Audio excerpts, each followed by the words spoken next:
Hai baking lovers, siapa nih yang masih sering gagal bikin bolu karamel atau sarang semut? Sini-sini aku ajarin cara bikinnya agar bisa bersarang full kayak gini.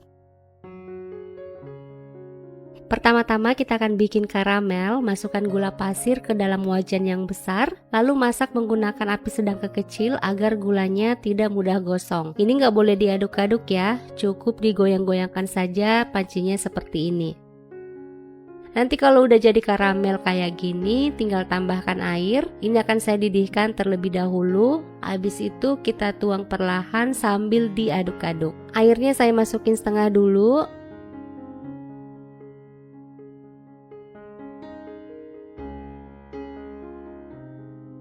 Nah, kalau karamelnya udah mencair, baru kita masukin sisa air panasnya. Setelah itu kita angkat dan biarkan dingin. Selanjutnya kita siapin bahan adonan. Untuk mengaduk adonan di sini saya akan pakai chopper dari Idealife. Pisau choppernya saya ganti dengan alat pengaduk telur. Kemudian masukkan telur.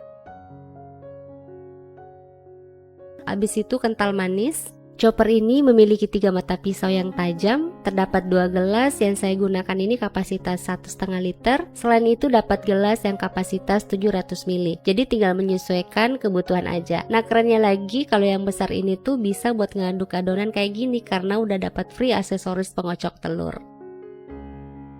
Nah, kalau udah tercampur rata tinggal tambahkan tepung tapioka, tepung terigu,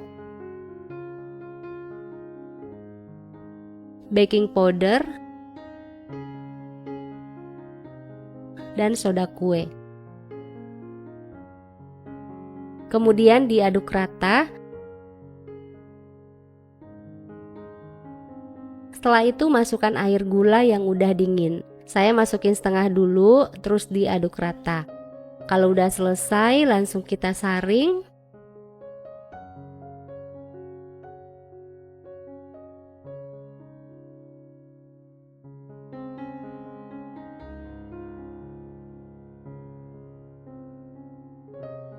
Terus ini saya masukkan sisa air gulanya.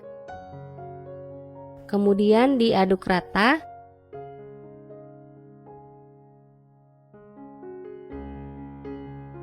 Terakhir tambahkan margarin yang sudah dicairkan. Nah, ini tinggal diaduk-aduk sampai tercampur rata. Nah, kalau sudah tercampur rata, adonan ini siap kita panggang. Saya pakai cetakan 12 lubang kayak gini, sudah saya panasin sebelumnya. Tidak perlu dioles margarin ya, karena cetakan ini sudah anti lengket. Panggang menggunakan api sedang sampai permukaannya berlubang dan kering. Habis itu cetakannya ditutup, lalu kecilkan apinya. Nah, kalau permukaannya sudah kering kayak gini, tandanya sudah mateng. Ini udah bisa kita angkat satu persatu. Nanti habis ini saya akan lanjut panggang adonan sisa berikutnya. Karena hasilnya cukup banyak, kalau nggak salah tuh dapat 30 biji. Nah, ini dia hasilnya, kue sarang semutnya cantik banget. Teksturnya empuk dan legit, rasanya enak banget, manisnya pas. Pokoknya kalian mesti coba, ini recommended banget. Terima kasih sudah menonton video ini, semoga bermanfaat buat kalian. Sampai ketemu lagi di video berikutnya.